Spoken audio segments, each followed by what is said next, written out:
ચાલો જાણીએ બિરબલની વાતો. સ્ત્રોત બિરબલ અને બીજા. સંપાદક જ્યોતિન્દ્ર દવે. અકબરનું સ્વપ્નું. બિરબલ બધાની મજાક ઉડાવ્યા કરે છે, માટે એને પણ બનાવો એમ ધારી એક દિવસે બધા દરબારીઓ ગપ્પા મારતા બેઠા હતા. તે વેળા અકબરે બિરબલ સામું જોઈને હસવા માંડ્યું.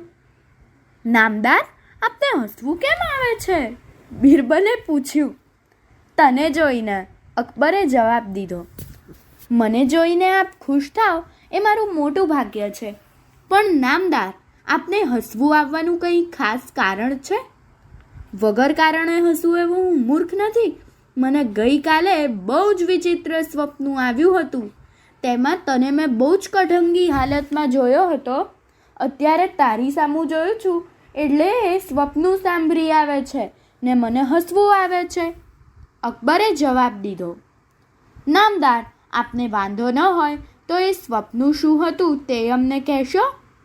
એક દરબારીએ બિરબલની કઢંગી હાલતનું વર્ણન સાંભળવાની ઇંતેજારીથી અકબરને વિનંતી કરી.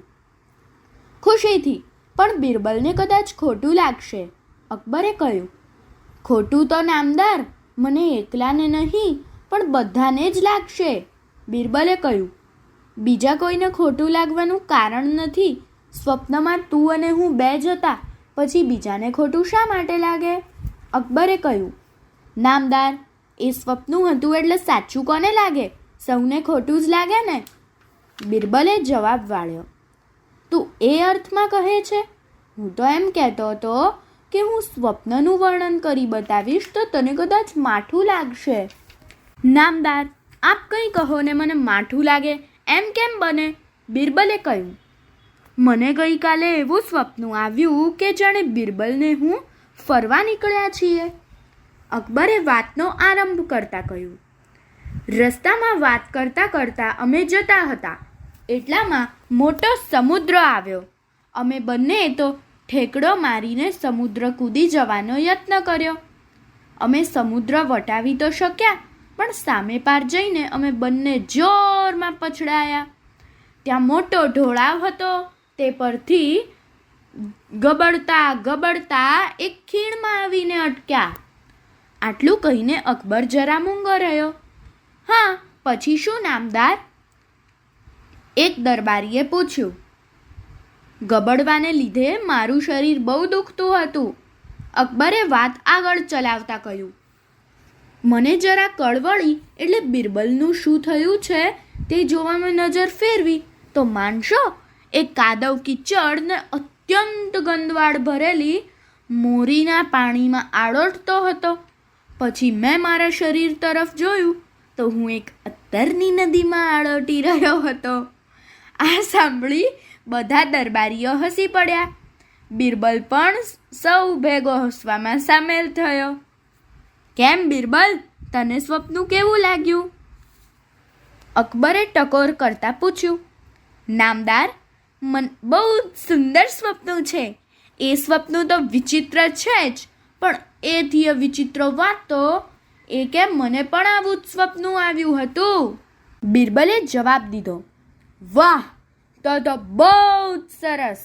તને બરાબર આવું જ સ્વપ્નું આવ્યું હતું? અકબરે પૂછ્યું.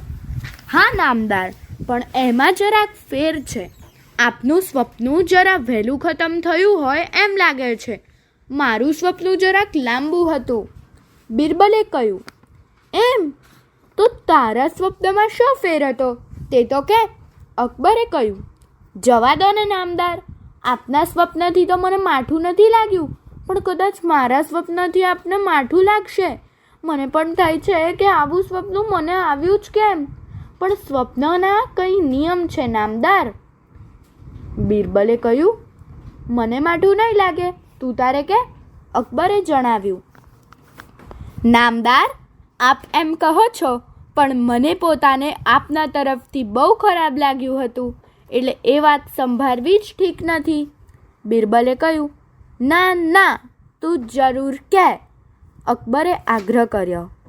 બેઅદબી માફ કરશો નામદાર, પણ આપ આટલો આગ્રહ કરો છો તો હું કહું છું કે આપ અત્તરની નદીમાં હળવટતા હતા ને હું કાદવ કિચડની બહુ જ ગંદવાડ ભર્યા મોરીના પાણીમાં આળોટતો હતો.